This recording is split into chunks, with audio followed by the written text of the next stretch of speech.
environmental engineer who will look over the site before construction commences. He'll project what construction, how the effects of construction will affect the environment, and how we as a project managers can mitigate that environmental impact as much as possible while remaining within the budgetary and time constraints. And of course, after the environmental stage, we'll move directly into construction, which has been broken down into multiple layers. Obviously, it's not just one catch-all, but in this stage is essentially where the bulk of our time will be. This is the pouring of the concrete, bringing in the heavy machinery, bringing in the generators, and things along that nature. Then after construction is completed, we'll move into the finishing and testing stage, which is essentially, the finishing touches, the non-major construction components, as well as testing the hydroelectric generators, which we've had an agreement with the U.S. government that they will have to perform at a certain level in order for the project to be considered completed. And our final stage will be the wrap-up and analysis, where the lower and mid-level managers will get together and sit with the project sponsor and essentially go over everything, make sure everything was done to the agreement within budget and within the time constraints. My name is Stephen Barbaro. I'm the CEO of this project. So when we're looking at the Hoover Dam milestones, we have to look at it, as previously mentioned, in the 3 stages and phases of this project. We have the pre-planning, we have the excavation, and we have the lengthy construction. So each concept has its own milestones that need to be reached. In essence, these milestones keep us responsible and in check for what needs to be accomplished in order to process throughout the whole project.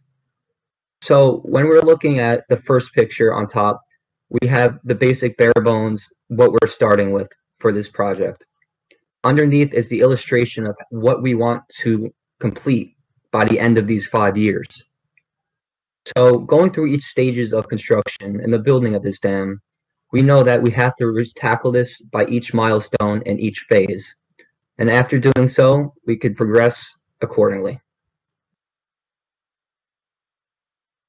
Now, the question might be raised, how do we progress accordingly? We have to stick to a schedule. So when looking at a schedule, we need to cut down slack time. Slack time is a waste of money, it's a waste of resources. And doing so, we have to look for this critical path. What that means is, what's the longest chain of events of time, and how could we tackle that in the shortest amount of time? And looking at this, we could see the path of A, C, G, and H gives us our critical path.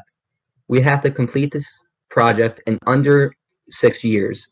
So as we can see, this critical path comes out to about 4.5 years of scheduling.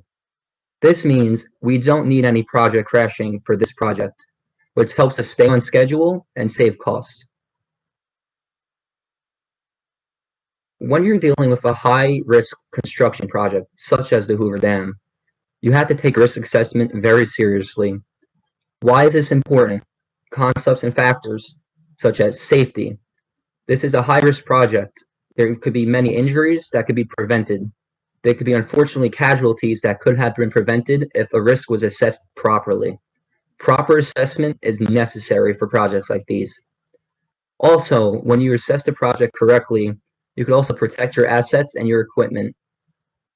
And it also gives you a very clear picture of how you want to approach this project through the assessment. And finally, we have our team charter. This is important. This is our team structure. Why is this important? It keeps us responsible and in check for our responsibilities as the CEO, as the project planner, as a CFO. We have our code of conduct. We have our participation. Everybody's involved. We have our communication. We're constantly communicating. Communication is necessary with projects like these. Problem solving goes into detail about how we could accomplish what we need to. And lastly, we have our meeting guidelines, which is a strict setup of how we approach our meetings.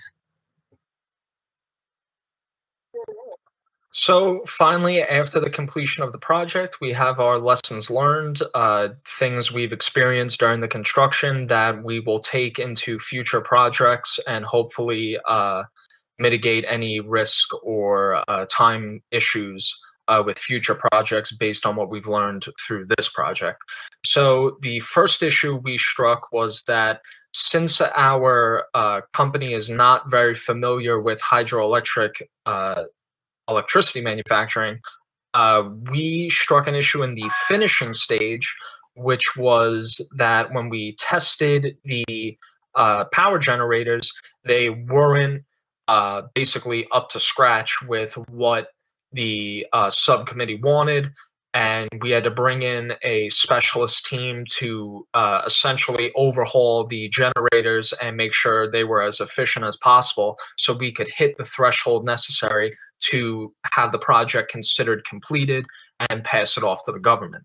Now, speaking of the government, that was our second issue that we ran into, was that since, as Nicholas pointed out, there's a lot of interested parties with this construction, especially since the U.S. government is comprised of multiple representatives, there are a lot of concerns that need to be addressed all at once, and it's very difficult to get such an amount of people in the same room together and on the same page to address their concerns appropriately. So that will definitely be a lesson learned going forward when dealing with the U.S. government, that that needs to be addressed immediately, making sure everyone's needs are heard and can be heard on a continuous basis as quickly as possible. And finally, the major issue we struck during construction was with safety. Unfortunately, over the 5-year period, we had approximately 96 fatalities on site, which obviously one is too many. 96 is detrimental to the project.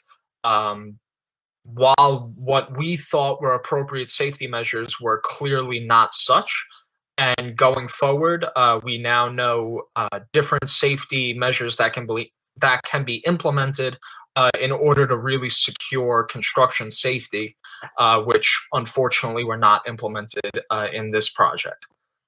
So if anyone has any questions, feel free to leave a comment, and one of us will answer your question as quickly and promptly as possible. Thank you very much for listening.